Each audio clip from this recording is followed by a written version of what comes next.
Sabi mga kababayan ng ating weak leader na Pangulong Bongbong, Marcos to Armed Forces, maximize, reassess troop deployment. Yan po mga kababayan ang utos ng weak leader. Kasama niya yung ating mga kasundaluhan, poging-pogi yung ating Pangulong Bongbong. Ito naman yung strong leader. Ano yan, Mr. Maravillas? Click subscribe mo na dito sa ating YouTube channel and hit the notification bell po para lagi kayong updated sa mga kaganapan dito sa ating bansa. Huwag na rin po ninyo na-skip yung ating mga commercial ads para tuloy-tuloy lang ang pag-unlad ng Bagong Pilipinas. Saka like and share na rin po ninyo ng ating video para marami po yung makapanood. Para sa atin pong mga kababayan na naghanap po ng Clean and Spacious Fitness Gym, punta lang po kayo sa aming Colossal Fitness Gym. We also offer Grab car rental with our brand new 2023 model Toyota Innova. Also accept booking for those who are planning to travel via PAL and Cebu Pacific. And bills payment po para sa Meralco Bills, PLDT, etc. Ang aming Colossal Fitness Gym, matatagpuan po ninyo sa third floor ng Security Bank Building, Lanco Business Park, Legazpi City. For inquiries, contact lang ninyo yung aking anak, Jilon Maravillas. Cellphone number 0966-802-0949. Ayan po mga kababayan.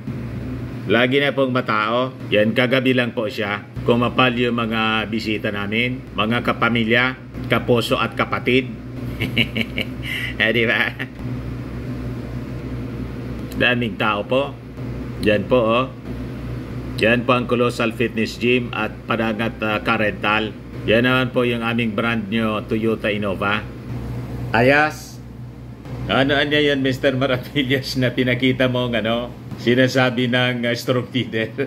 Maya na po. Dito muna tayo sa weak leader. Ayan po yung utos niya sa ating armed forces. Maximize, reassess troop deployment.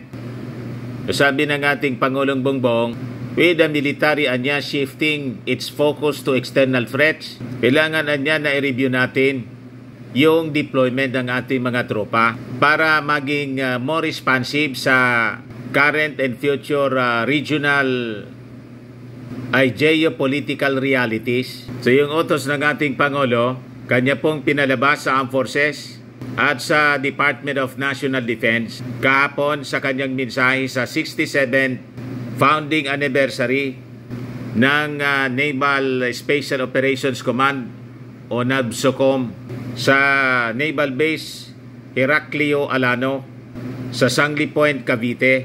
So sabi ng ating Pangulo, as we move now from focusing on ensuring internal security for the country, we now have to bolster the country's external defenses.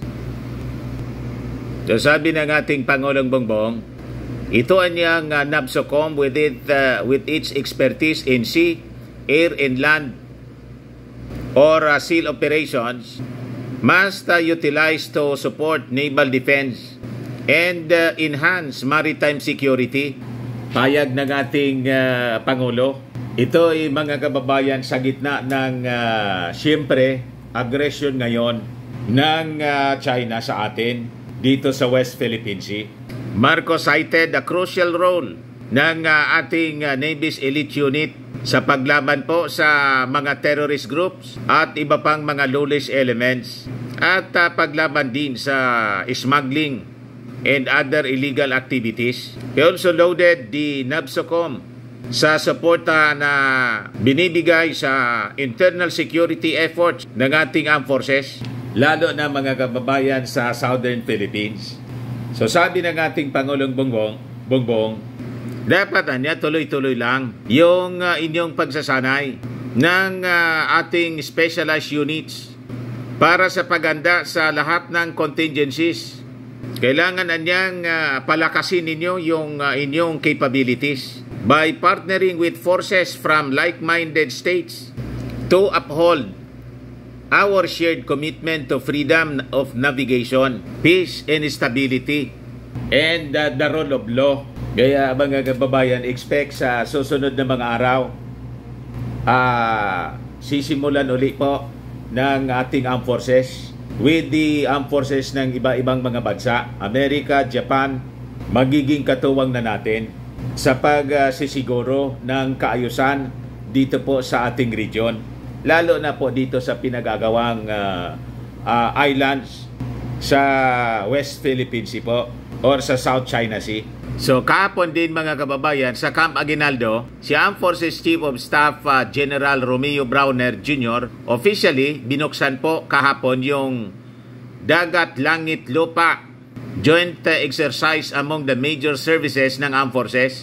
Yung Philippine Coast Guard, Philippine National Police na imbita rin po sa joint exercise. Ang purpose niyan mga kababayan, para palakasin yung ating territorial posture, sharpen the external capabilities ng ating armed forces sa pag-respond po sa anumang external threats or emerging threats with unparalleled precision. So tuloy-tuloy po yung ginagawa nating pagsasanay. On the other hand, si PCG spokesman Rear Admiral Arman Balilo nagsabi din na yung ating Philippine Coast Guard is eyeing joint maritime exercise next year po with the Coast Guards of Japan and the US.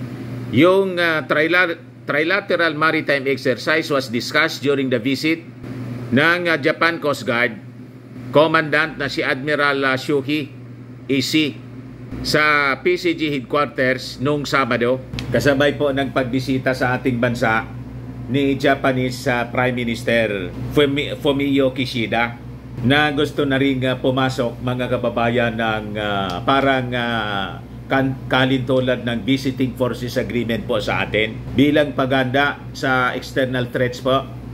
Alam na natin yung mga barkada ni Maudix po. Pero anya Mr. Maravillas, ano ba yung pinakita mong statement ng strong leader? Sabi po ng strong leader, report yan po ng Impact Leadership para alam ninyo kung ano yung source natin. O kahapon lang, on China's aggression, bakit tayo makikipagpatayan dyan sa tubig lang? Total, ilan lang naman makuha na isda rin na dyan ng mga fishermen natin. Ganon mga kababayan, inulit na naman po. No, nang sabi niya, ayan po, May 6, 2021, doon sa 2016 arbitral ruling, sa usapang bugoy, sabihin ko sa iyo, ibigay mo sa akin, may mura pa. Papi lang yan, itapon ko yan sa wastebasket. Yan po ang sabi ng strong leader na gustong-gusto ng mga DDS. Di ba?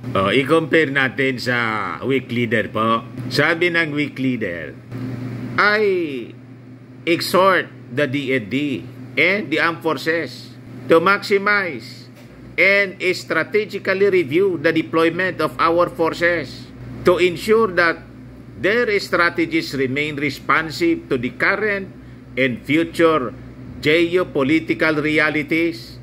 As we move from focusing on ensuring internal security for the country, we now have to bolster the country's external defenses. Talagang pinanindigan ng ating Pangulong Bongbong Marcos na isang weak leader yung ating awiting lupang hinirang. Sa manlulupig, hindi ka pasisiil. Ayos pa? Ayan man lang po. Hindi na ako magdadagdag ng kung ano-ano pa. Malinaw na po sa inyo. Di ba? O baka lang gusto ninyo po itong itry. Firmax Firming and Lifting Cream. Pinapahid po sa mga pulses in affected area. Mainam po sa paninigas ng mga kaso-kasuan.